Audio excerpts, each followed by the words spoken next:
नमस्कार दोस्तों।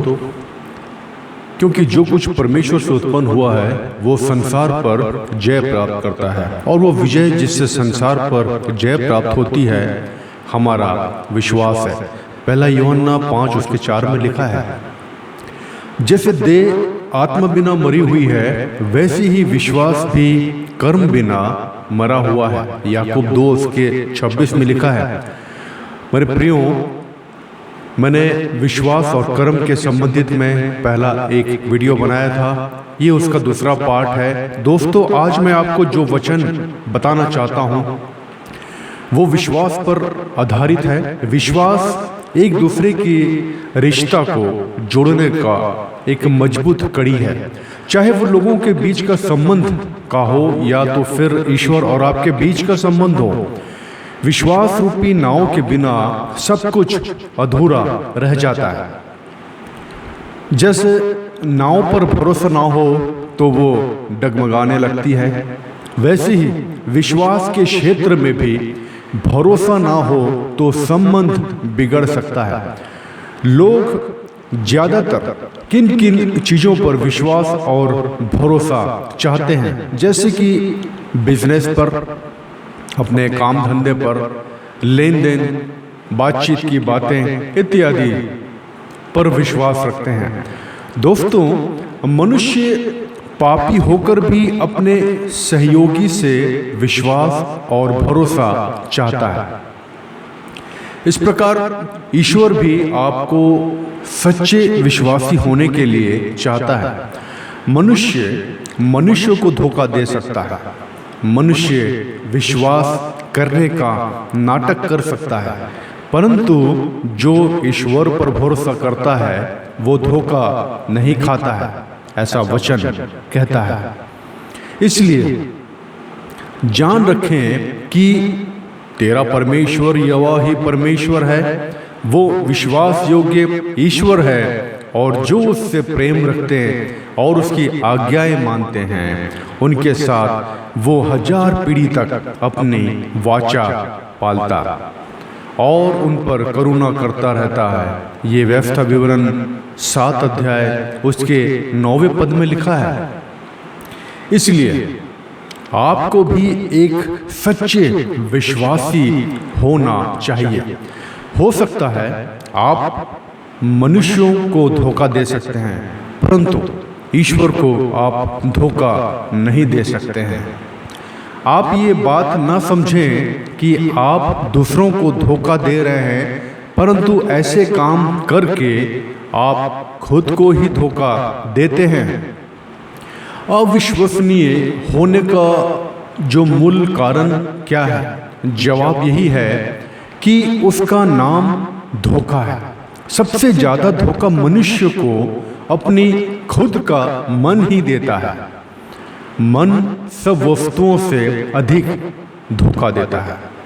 और एक बात, विश्वास को प्रमाण देने के लिए कर्म की आवश्यकता पड़ती है, क्योंकि मैंने पहले भी कहा था कि कर्म के बिना विश्वास संपूर्ण नहीं होती है।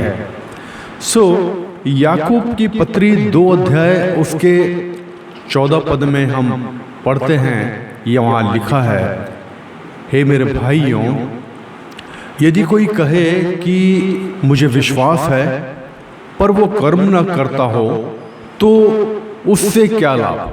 क्या ऐसा विश्वास कभी उसका उद्धार कर सकता है? कभी नहीं। जब हमारे पिता इब्राहिम ने अपने पुत्र इसहाक को वेदी पर चढ़ाया तो क्या वो कर्मों से धार्मिक ना ठहरा था? याकूब 2 उसके 21 पद में लिखा है, सो तूने देख लिया कि विश्वास ने उसके कामों के साथ मिलकर प्रभाव डाला है और कर्मों से विश्वास सिद्ध हुआ है। याकूब 2 उसके 22 में लिखा है। मेरे प्रियो, विश्वास ही से हम जान जाते हैं कि सारी सृष्टि की रचना परमेश्वर के वचन के द्वारा हुई है।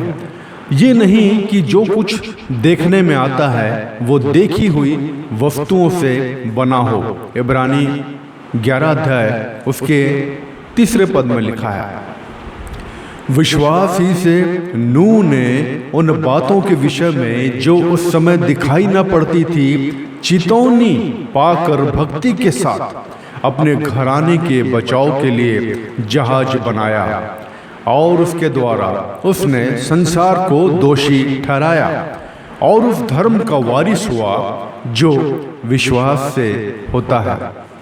इब्रानियों की पत्री 11 अध्याय उसके 7वें पद में लिखा है, विश्वास से सारा ने आप बूढ़ी होने पर भी गर्भ धारण करने की सामर्थ पाई, क्योंकि उसने प्रतिज्ञा करने वाले को सच्चा जाना था।